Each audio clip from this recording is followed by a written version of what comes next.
Sur le plateau de NCI 360 et au pas de charge, on aborde à présent le chapitre international. Après 3 ans, la transition tchadienne vient de s'achever avec l'élection du général Mahamat Idriss Déby à la tête du pays, au moment où au Mali, une prolongation est en perspective. Le régime militaire dirigé par le colonel Assimi Goïta a déjà fait 4 ans au pouvoir. Tchad, Mali, 2 pays, 2 transitions, 2 trajectoires différentes. Un reportage de Pierre Dipomela que nous allons commenter juste après.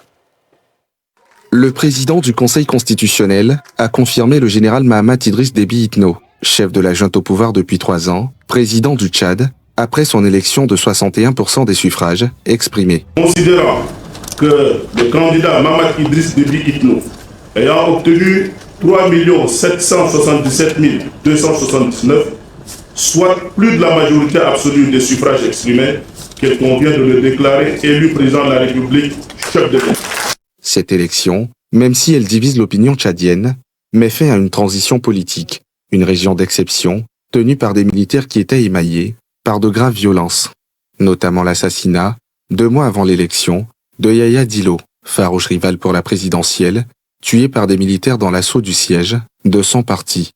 Au terme de la transition, le pouvoir est finalement conservé par le général Mahamat Idriss Déby Itno.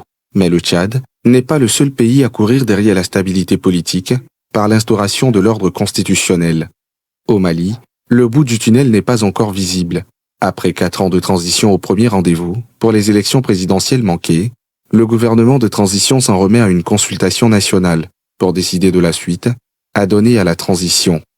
Des centaines de participants à ces consultations nationales, censées proposer des solutions à la crise sécuritaire et politique au Mali, redemandent de proroger la durée de la transition et susciter la candidature du colonel Assimi Goïta à la prochaine élection présidentielle.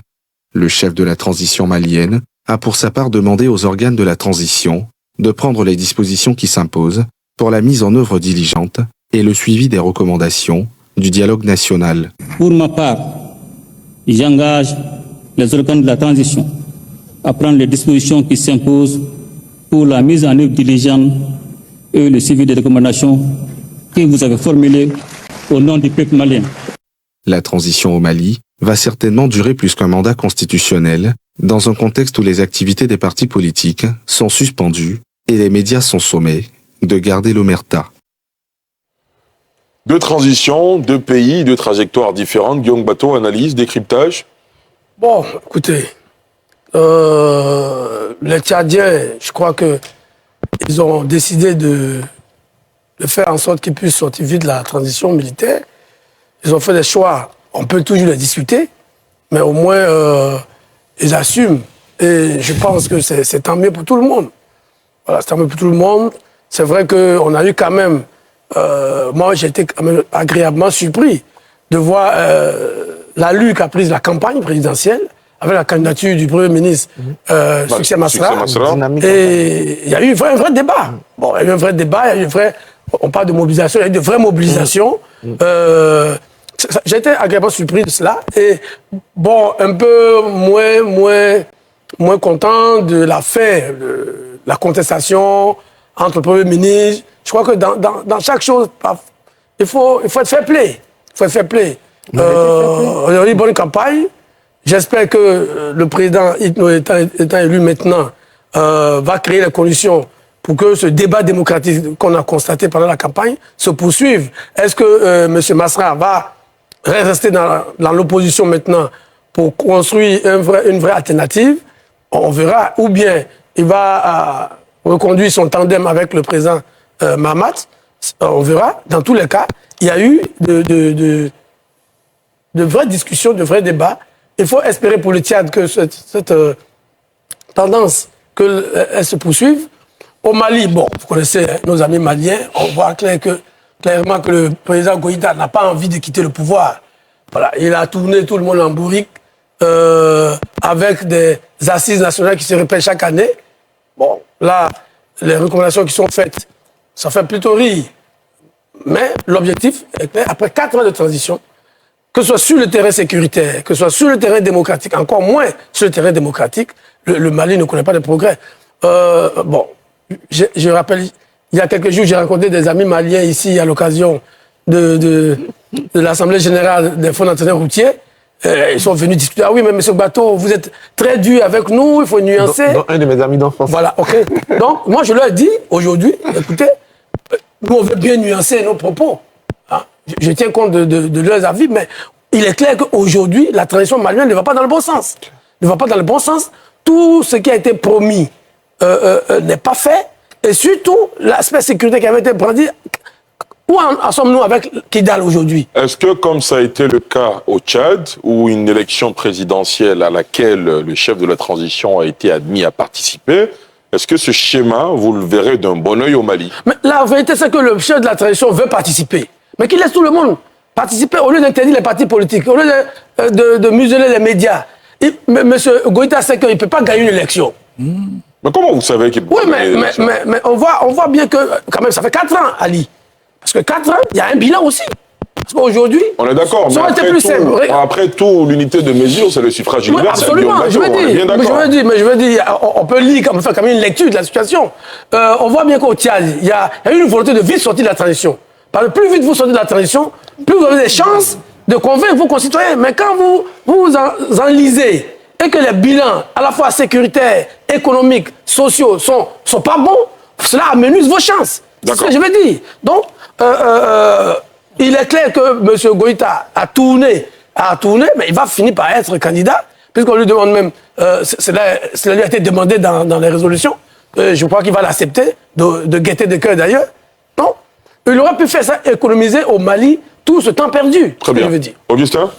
Oui, moi je rebondis sur la conclusion de Guillaume Bateau, à savoir que M. Goïta doit faire économiser du temps à son pays, à savoir faire comme rapidement, comme Idriss Déby, Mahamat, voilà, Mahamat.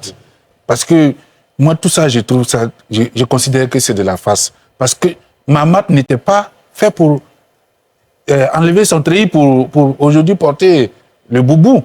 Il a assumé une transition, il aurait dû s'arrêter à la transition. Voilà, il a organisé, et parce que au départ, c'était ça le projet, que les membres du gouvernement de transition ne se présentent pas.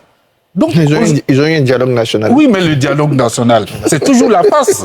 C'est toujours cette face. Faire croire aux gens que c'est les autres qui prennent les décisions. Alors que leur propre ambition, leur vraie ambition, c'est de demeurer à la tête des États après des coups d'État.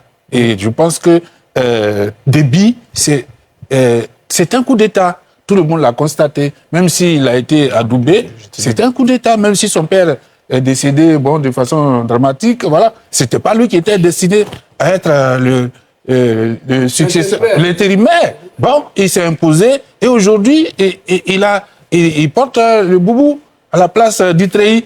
Et c'est ce que, je pense, c'est ce que Goïta va faire. Le vrai problème avec Goïta, c'est qu'il fait durer, je pense qu'il fait perdre le temps. Parce que s'il enlève le treillis, qu'il se présente, et je pense qu'il a des chances d'être, je pense sincèrement qu'il a des chances d'être élu s'il est candidat, et qu'il autant le faire maintenant que de traîner de transition en transition en faisant croire que c'est le peuple qui demande que la transition continue. Donc pour vous, il faut aller vers le modèle tchadien au Mali très rapidement. Oui, mais parce que de toute façon, on ne peut rien faire d'autre que ça. Puisque personne ne peut demander à Goïta de lâcher le pouvoir. Très bien. Docteur Boga? Écoutez, moi je voulais dire 3 choses.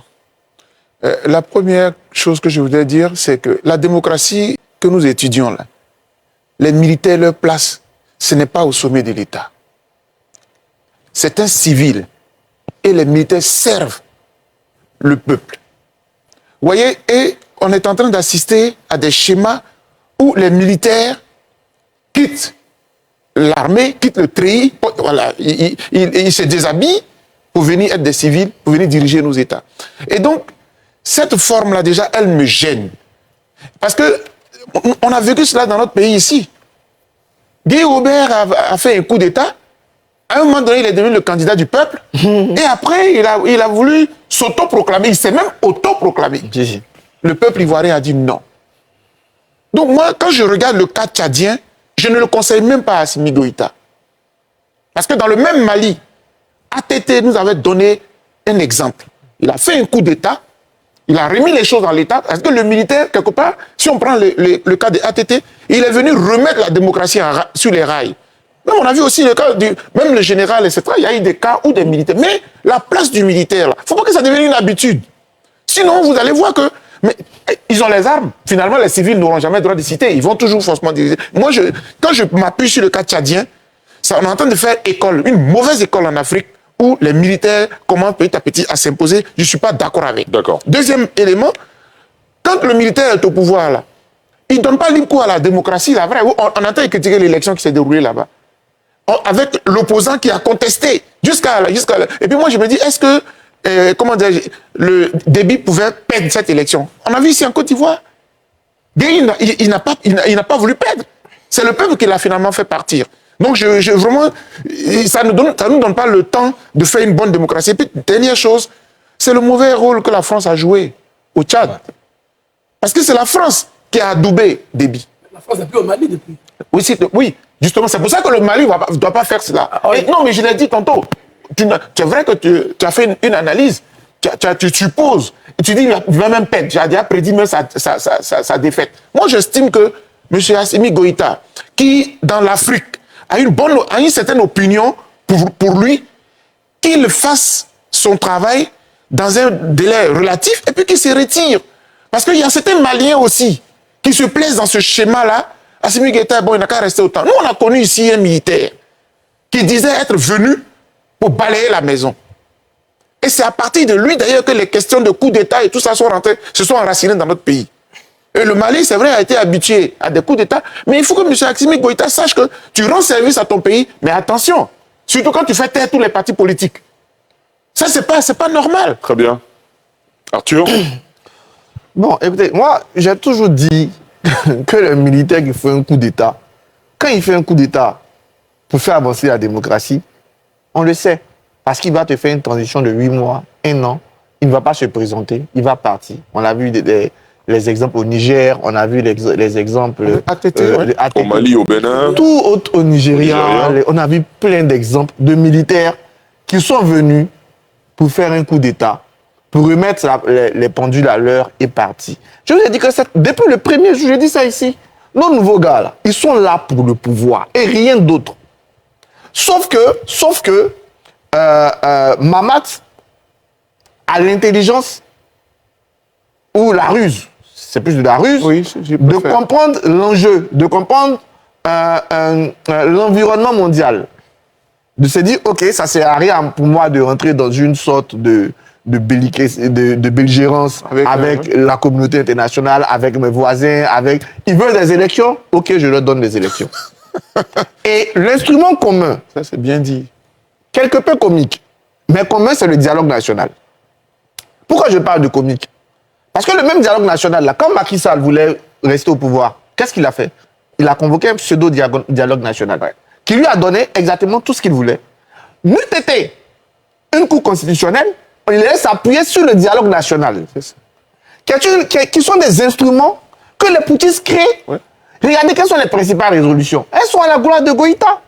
Tu vas passer général, tu vas faire 5 ans plus de transition. La première bagarre, aujourd'hui je le dis, la première bagarre entre Goïta, et je l'ai dit ici plusieurs fois, et la CEDEAO est venue sur le temps qu'il va passer au pouvoir.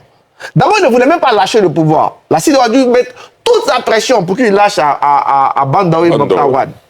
Il est parti, il a tourné, il a fait un deuxième coup d'État. La CEDEAO lui a dit 18 mois, il a dit oui, 18 mois. Au bout des 18 mois, il avait déjà demandé 5 ans. Quand la CEDEAO a dit non, on a trouvé des intellectuels et puis certains qui veulent se pavaner sur ce plateau-là pour défendre ça. Des pro-putschistes. Et c'est tout cela qui légitime, on va arriver au sujet de la haine, c'est qui légitime les coups d'État. Mais ça devient dangereux. Aujourd'hui, moi je suis content que vous dites tous ce que je dis depuis. Moi, c'est depuis le premier jour que j'ai dit ça. Hein. Que ceux-là. Non, il y en a plein qui ne disaient pas ça ici. Très bien. Donc aujourd'hui, malheureusement, après le modèle tchadien, il faut féliciter quand même Succès Masra, qui a essayé d'apporter autant que possible, qui est venu participer à détendre l'atmosphère, qui a participé à une belle campagne, et finalement qui contrairement à ce que je dis, accepter les résultats, même si aujourd'hui, moi je passe à vous, docteur Sako, on n'a plus d'observateurs. Ouais. Il a accepté. Avant, moi, on avait quelques observateurs qui nous donnaient des indications, mais aujourd'hui, on n'a même plus d'observateurs. Parce que les gens verrouillent même les élections, ils ne veulent même pas qu'on voit ce qui se passe. D'accord, très bien. Arthur, je suis obligé de vous interrompre. Docteur Ousmane Chérif, vous vous êtes pas encore prononcé sur ce sujet, rapidement. Je ne sais pas si je vais juste réagir à deux choses que le professeur Atiba a dit. Allez-y. Est-ce que Succès Masra a accepté les élections? Oui, il a accepté. Je pense qu'il a fait recours. Finalement, il a fait recours quand même au Conseil constitutionnel. Après le recours, il a accepté. Tout ça. Moi, ce que je constate avec le cas tchadien, c'est que j'ai l'impression que la communauté internationale a géré le cas tchadien différemment. Peut-être que ça va alimenter les pensées panafricanistes, mais le cas tchadien a été vraiment géré différemment du cas malien. On est tous unanimes là-dessus. Non, pas presque. Pas tous. Idriss Déby Itno, quand il a été assassiné, la France a salué un partenaire fiable.